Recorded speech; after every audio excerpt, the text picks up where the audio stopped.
Hello student, कैसे हैं आप सभी लोग। स्वागत है आप सभी का हमारे यूट्यूब चैनल प्रॉपर परीक्षा पर। बेटा आज की क्लास में बात करेंगे हम अध्याय नंबर 5, बोले चैप्टर नंबर 5 में। ठीक है बेटा, क्या इंट्रोडक्शन वीडियो बनाएंगे आज। इंट्रोडक्शन परिचय पर बात करेंगे।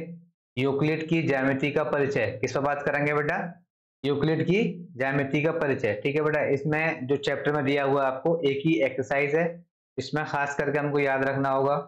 जो हम इसमें खास करके पढ़ेंगे बेटा, इसका परिचय, इसका इंट्रोडक्शन सबसे बेहतर होगा बेटा, हमारे लिए पढ़ना जरूरी है। ठीक है, वही यहाँ पर हम पढ़ेंगे। क्या पढ़ेंगे हम, यूक्लिड की ज्यामिति का परिचय। बेटा जो यूक्लिड जो थे ना, वो कहाँ के थे आपको पता होगा बेटा, वो मिस्र थे, मिस्र के थे। ठीक है, वहां पर क्या थे बेटा, एक स्कूल में वो टीचर थे मैथ के। किसके टीचर थे बेटा, मैथ के टीचर थे वहां पर एक। और दूसरी बात बेटा, उनकी जो परिभाषा दी हुई है बेटा, ज्यामिति का जो परिचय है बेटा, वो लिखा हुआ, जब शब्द ज्यामिति का विकास यूनानी भाषा के शब्दों जियो और मीटिन से हुआ है। जियो का अर्थ है पृथ्वी या भूमि, और मीटिन का अर्थ मापना, अर्थात हम कहते हैं कि जमीन थी। ठीक है, का विकास भूमि मापने की आवश्यकता के कारण हुआ था। किसके कारण हुआ था बेटा, पहले क्या हुआ था तो बहुत पहले, ठीक है, इनके टाइम पर जमीन जो लोग नापते थे उनको बड़ा ज्यादा दिक्कत होती थी। दिक्कत कहाँ होती थी बेटा, यहाँ कैनाल है, ठीक है ना, नहर है, नाले हैं, ठीक है, तालाब है, तो वहां भूमि किस तरीके से नापते थे। ठीक है, उन यूक्लिड साहब ने क्या करा, वो सारी जमीन नापने के लिए, ठीक है, बहुत सारी बातें बताई। ठीक है, उन्हीं बातों को हम यहाँ पर पढ़ेंगे। ठीक है, जैसे कि सबसे पहले ज्यामिति का जो मतलब होता है बेटा, क्या होता है, ज्यामिति का जो मतलब होता है वो क्या होता है, मैं लिखवाया था जियो और मीट्रिन। जियो और मीट्रिन होता है बेटा, क्या होता है, जियो और मीट्रिन। जियो का जो मतलब होता था बेटा, क्या होता था, भूमि होती थी। क्या होती थी, जियो, जियो का मतलब भूमि या पृथ्वी, भूमि या पृथ्वी। क्या होती थी, भूमि या पृथ्वी। पृथ्वी का मतलब हो गया यहाँ पर, भूमि क्या हो गया बेटा, नापने का काम कर रहे हैं ना यहाँ पर। ठीक है, ये सब जो पढ़ रहे हैं ना हम, यूक्लिड की ज्यामिति का परिचय, वो सब हम भूमि नापने के लिए कर रहे हैं। मीट्रिन का मतलब होता था बेटा मापना। ठीक है, मापन तुलन करना, मापना।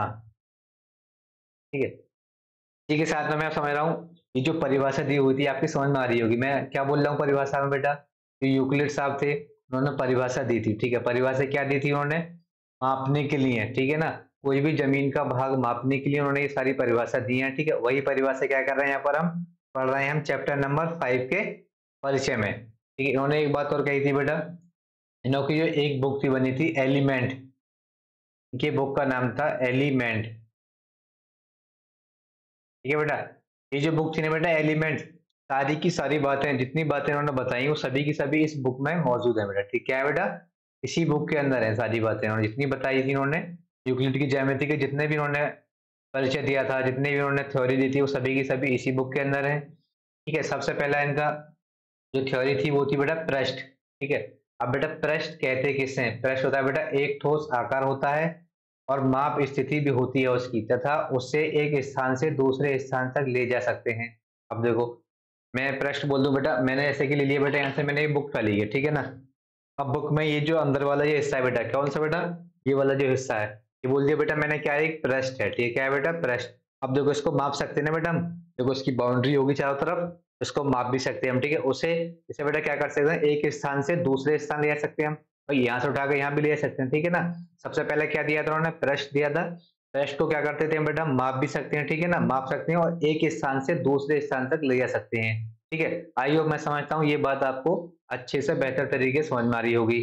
इसके बाद हम आगे बढ़ते हैं, हम आगे क्या था बेटा, ठोस। ठीक है, ठोस की जो परिभाषा थी क्या थी बेटा, ठोस की परिसीमाएं। ठोस की परिसीमाएं क्या है बेटा, ठोस की परिसीमाएं पृष्ठ कहलाती हैं। अब देखो कोई भी चीज बेटा ठोस है ना, उसकी जो परिसीमाएं, परिसीमा बोले चारों तरफ की। फिर से बेटा मैं बुक ले लेता हूँ। अब बेटा बुक मैंने मान ली बेटा कि बुक पूरी मेरी ठोस है, क्या बेटा, बुक यहाँ पर पूरी एक ठोस बुक है यहाँ पर इधर से ये। अब जो बुक की जो परिसीमाएं होंगी बेटा, ये वाली परिसीमाएं चारों तरफ जो परिसीमा होंगी इसकी, वो क्या पृष्ठ कहलाती है ना, वही क्या कहलाएंगी, पृष्ठ कहलाती हैं।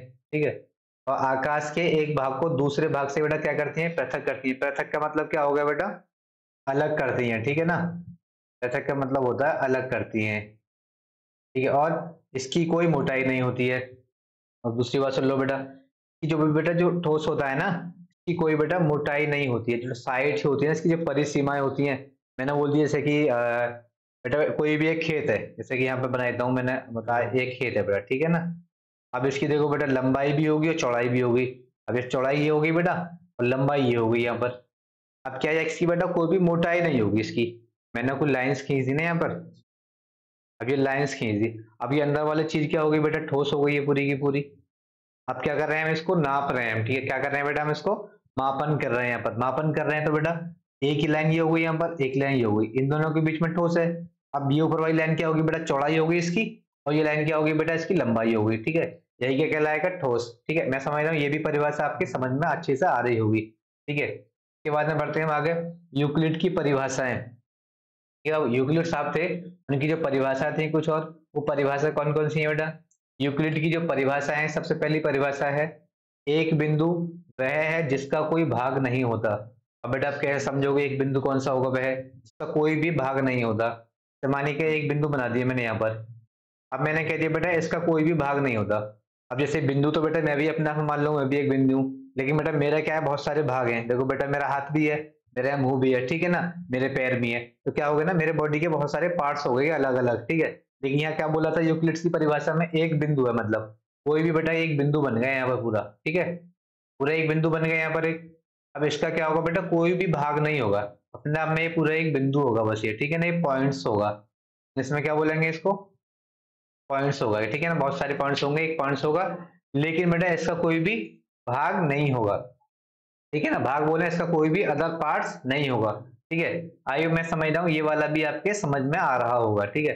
बेटा ये पढ़ना जरूरी है, क्योंकि यूक्लिड साहब ने जो भी दिया था आपको वो पढ़ना जरूरी है, ठीक है। मापन करने के लिए उन्होंने बहुत सारी थ्योरी दी थी, ठीक है, बहुत सारे रूल्स दिए थे, वो सब आपको पढ़ना जरूरी है, ठीक है। दूसरा क्या था इसमें, एक रेखा चौड़ाई रहित लंबाई होती है। अब देखो बेटा, अगर कोई भी आपकी लाइंस है ना, रेखा बोले इंग्लिश में बेटा लाइंस, ये बता दी मैंने बेटा, एक लाइंस बना दी, ठीक है ना, मैंने रेखा खींच दी यहाँ पर। अब मैंने अभी लाइंस बना दी, लाइंस, ठीक है ना।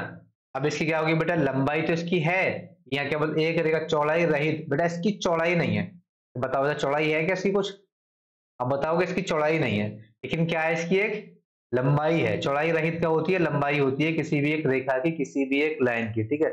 आप कोई भी एक लाइन खींच सकते हो बेटा, ऐसे भी एक लाइन खींच सकते हो। अब इस लाइन की देखो लंबाई तो आपको मिल गई ऊपर से नीचे तक, लंबाई तो यहाँ पर आपकी है इसकी, देखो इस रेखा की भी क्या हो गई, लंबाई है, ऊपर भी देखो ऊपर जा रही है और नीचे बढ़ रही है रेखा, इसकी लंबाई है, लेकिन क्या है इसकी मोटाई नहीं है, क्या नहीं है बेटा इसकी मोटाई नहीं है, तो मोटाई नहीं होगी इस रेखा की, ठीक है। वही यहाँ पर लिखा हुआ था, एक रेखा चौड़ाई रहित लंबाई होती है, क्या होता है बेटा उसकी रेखा की, उस एक लाइंस की बेटा कितने भी खींच लो आप, कितने भी लंबे कर लो जरूरत के हिसाब से, क्या होगा उसकी लंबाई तो होगी, लेकिन उसकी कोई भी एक मोटाई नहीं होगी, ठीक है। यही इन्होंने क्या बताया था, फिर थ्योरी बताया था, ठीक है। इसके बाद में बात करते हैं हम, एक रेखा के सिरे बिंदु होते हैं, बेटा इन्होंने ये भी बताया था, बेटा कोई भी एक रेखा है, ठीक। अब मैंने कह दिया बेटा रेखा खींचते चले, यहाँ तक आपको कहा मैंने बेटा, कहीं जाके तो आप रुकोगे ना रेखा लेके, मानिए को आपको कोई खेत, आपने एक प्लॉट खरीदा, ठीक है, अब प्लॉट है आपका 100 गज का, तो बेटा ऐसा थोड़ी नहीं है किसी और के खेत में घुस जाओगे जाकर 200 गज वाले में, आप 100 गज तक आपकी एक लिमिट है ना वहां तक, तो क्या होगा, एक रेखा के सिरे बिंदु होते हैं, जैसे कि एक रेखा बना ली यहाँ से यहाँ तक। अब क्या होगा, ये दोनों क्या कहलाएंगे, इसके एक सिरे होंगे, ठीक है, क्या होंगे, एंड्स पॉइंट्स कहलाते हैं, क्या होंगे बढ़िया के एंड्स पॉइंट, इधर भी एंड्स पॉइंट होंगे, बोले तो अंत, बोले तो इस रेखा का अंत होगा, ठीक है ना। ये दोनों क्या कहलाएंगे, यहाँ पर सिरे कहलाएंगे इसके, और ये क्या आती है, एक लाइन से रेखा, लाइन रेखा, ठीक है भैया। क्या बताया था स्टूडेंट्स में, एक रेखा के सिरे बिंदु होते हैं, तो ये बेटा एक रेखा होगी, उसके सिरे बिंदु जरूर होंगे, उसका एंड्स पॉइंट्स बोले तो मैंने इस तरीके से बना के आपको यहाँ पर दिखा दिया, ठीक है। कोई भी एक लाइंस होगी। के बाद में बात करते हैं चौथा पॉइंट पे हम, चौथा पॉइंट है बेटा, एक पृष्ठ वह है जिसकी केवल लंबाई और चौड़ाई होती है। अब बताओ भैया, एक पृष्ठ वह भी है इसकी केवल क्या होगी, लंबाई होगी और चौड़ाई होगी, ठीक है। अब बता दूं मैं किस तरीके से लंबाई चौड़ाई होगी। अब भैया जमीन है कोई, ठीक है ना, अब जमीन में आप नीचे तक मोटाई तो उसकी लोगे नहीं, ठीक है, लेकिन क्या ले लोगे आप, उसकी लंबाई और चौड़ाई से आप उसको माप सकते हो। जैसे कि मैं फिर से बुक कर लेता हूँ, ये मेरी एक बुक है, ठीक है भैया, अब इसकी लंबाई चौड़ाई कैसे होगी? अब नीचे देखो, ये तो हो जाएगी इसकी बेटा लंबाई कहलाएगी बुक की। इस तरीके से बुक पकड़ा हुआ हूं मैं, ये क्या कहलाएगी? लंबाई कहलाएगी। और ये ऊपर वाली क्या कहलाएगी बेटा? चौड़ाई कहलाएगी, ठीक है ना। और बीच वाला ये कहलाएगा, यही ये कहलाएगा एक पृष्ठ है, ठीक है। इसके बाद हम बात करते हैं हम आगे, पांचवे की तरफ बात करते हैं, ठीक है बेटा। चौथा वाला भी समझ में आपके लोगों के आ गया होगा। अब बात कर लेता हूं मैं किस पे बेटा?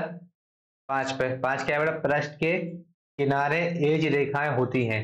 अब देखो बेटा, मैंने फिर से बेटा ये मेरी एक बुक है, ठीक है। क्या है बेटा? एक बुक है मेरी, यहाँ पर एक, यहाँ बनाता हूँ एक बुक का स्ट्रक्चर। क्या है बेटा? यहाँ मैंने बना दिया एक बुक है बेटा। क्या है बेटा? यहाँ पर एक बुक।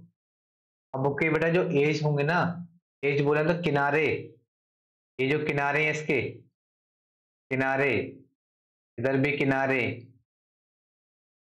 ठीक है ना। किनारे जो होंगे वो क्या कहलाएंगे? इसकी रेखाएं होंगी। ये भी एक रेखा कहलाएगी, लाइन कहलाएगी, रेखा। ये वाला किनारा भी रेखा कहलाएगा। अगर वैसे देखोगे तो ये क्या कहलाएगी? लंबाई। और ये क्या कहलाएगी बेटा? आपकी चौड़ाई कहलाएगी। ये क्या होता है? पृष्ठ के किनारे। बेटा ये क्या था? पूरा की पूरा एक पृष्ठ था, ठीक है। यहाँ पर जो बनाया है मैंने, ये जो बनाया है बेटा, ये क्या था? पूरा एक पृष्ठ था। इसकी जो एज है बेटा, ये वाले जो एज है किनारे, ये क्या कहलाएंगे बेटा? रेखा कहलाती हैं, ठीक है। आई होप मैं समझ रहा हूँ, ये भी आपके समझ में चीजें आ रही होंगी। ये कौन सा नंबर था? कि पांचवा नंबर था। और बेटा जो मैथ है ना बेटा, रिवीजन जरूर करते रहे मैथ का। मैं बार बार आपसे एक ही बात कहता हूँ, जब भी आप पढ़ने के लिए बैठे बेटा, कॉपी पेन लेके बैठे। अगर कॉपी पेन लेके बैठेंगे तो आप बेटा नोट जरूर करें। जो भी पढ़े बेटा उसको अपनी नोटबुक में नोट जरूर कर लें। अगर नोट आपने एक बार कर लिया बेटा, तो बाद में कभी आप पढ़ने बैठेंगे 2 दिन बाद, 3 दिन बाद, आपको बेहतर समझ में आ जाएगा। अगर आप भूलेंगे ना, तो बेटा फिर से एक बार रिवाइज करोगे आप, तो फिर से आपको याद आ जाएगा। तो बेटा कॉपी पेन लेके जरूर बैठे। और बेटा मैथ की हमेशा प्रैक्टिस करते रहें, ठीक है। मैथ किससे आता है बेटा? प्रैक्टिस करने से आता है, ठीक है ना। और बेटा वीडियो को ना आखिर तक देखे करें, ये नहीं कि वीडियो स्टार्ट करी और फिर थोड़ा सा देखा फिर निकल लिए। इस तरीके से बेटा कभी भी मैथ आपके समझ में नहीं आ सकता, ठीक है। क्या नहीं आएगा? मैथ कभी भी इस तरीके से आप लोगों के समझ में नहीं आएगा। अब देखो बेटा इसका अगला देख लो। अगला है बेटा इसका छठा वाला, क्या कहता है बेटा? 6 नंबर, एक समतल पृष्ठ, सरफेस प्लेन ऐसा पृष्ठ है जो स्वयं पर सीधी रेखा के साथ सपाट रूप से स्थित होता है। अब देखो भैया, अब मान लो भैया ये बोर्ड है, ठीक है, जिस बोर्ड में पढ़ा रहा हूँ, ये क्या है? पूरा भैया एक सपाट है ना, सपाट बोर्ड है, सरफेस प्लेन है। अब देखो बना दिया मैंने यहाँ पर एक सरफेस प्लेन बना दिया, ठीक है ना भैया। अब ये जो बनेगा ना सरफेस प्लेन जो बनेगा, ये बेटा बहुत सारी रेखाओं से मिलकर बनता है। किससे बनता है बेटा? बहुत सारी रेखाओं से मिलकर बनता है। किस तरीके से बनता है? बहुत सारी रेखाओं से। आप इसमें से देखा कि दो, तो बेटा मिला दो उन रेखाओं को आपस में करके देखो, ठीक है। इन सभी रेखाओं से मिलकर क्या बनता है बेटा? के इन सभी रेखाओं से ही मिलकर बनता है। अब इसमें क्या होगी बेटा? ये क्या होंगे? इसमें सब रेखा होंगी ना बेटा, इन सभी रेखाओं से मिलकर ही क्या होगा? स्वयं पर सीधी रेखा के साथ, ये रेखा बेटा टेढ़ी मेढ़ी मैंने बना दी है, ठीक है, इसको दिखाने के लिए आपको, लेकिन इसमें ना बिल्कुल सीधी रेखा होंगी इसमें से करके, ठीक है? इन सभी रेखाओं से मिलकर ये बनेगा समतल पृष्ठ आपका। दूसरा बेटा, इसमें जो होता है बेटा, ये क्या होती है? आपकी चौड़ाई होती है, ठीक। तो ये क्या होती थी? लंबाई कहलाती थी, ठीक है। आई होप मैं समझता हूँ ये भी आपके समझ में आ गया होगा। सरफेस या प्लेन होता है हमारा, वो किस तरीके से होता है, ठीक है। आज की इस वीडियो में हमने जो बात करी थी बेटा, वो यूक्लिड्स के बारे में बात करी थी, ठीक है। उनकी बहुत सारी बातों के बारे में, थ्योरी के बारे में, ठीक है, कुछ रूल्स थे उनके, कुछ डेफिनेशन थी, वो सारी की सारी यहाँ से हमने पढ़ी। अब इस क्लास में जो बात करी हमने इनका परिचय दिया है, ठीक है। परिचय में हमने बताया था, इनकी बुक के बारे में बताया था, एलिमेंट्स जो बुक है इनकी बेटा, उसमें इन्होंने सारी बातें लिखी हैं डिटेल्स में, ठीक है। आप भी पढ़ना चाहें जब बड़े हो जाए बेटा, जब पढ़ लें, अभी तो नहीं, ठीक है। तब तक के लिए बेटा अगली जो हमारी नेक्स्ट जो क्लास आएगी, जो अगली क्लास आएगी, वो इन्हीं की जो बेटा एक एक्सरसाइज है 5.1, ठीक है ना। प्रश्नावली कितनी है बेटा? 5.1। उसी को बेटा हम सॉल्व कराएंगे, ठीक है ना। नेक्स्ट क्लास में क्या सॉल्व कराएंगे बेटा? हम एक्सरसाइज 5.1 सॉल्व कराएंगे, ठीक है। तब तक के लिए बेटा पढ़ते रहें, मस्त रहें और हंसते रहें। और दूसरी बात बेटा, अगर आपको हमारा पढ़ाई हुआ अच्छा लग रहा हो तो बेटा वीडियो को एक बार लाइक जरूर कर दें। और अगर चैनल पर आप नए हैं तो चैनल को सब्सक्राइब करें, ठीक है। और अपने फ्रेंडों के साथ भी वीडियो को शेयर करें, ठीक है। और हमारा इतना सारा ढेर सारा प्यार देने के लिए, अपना हमसे जुड़ने के लिए बेटा, थैंक यू सो मच।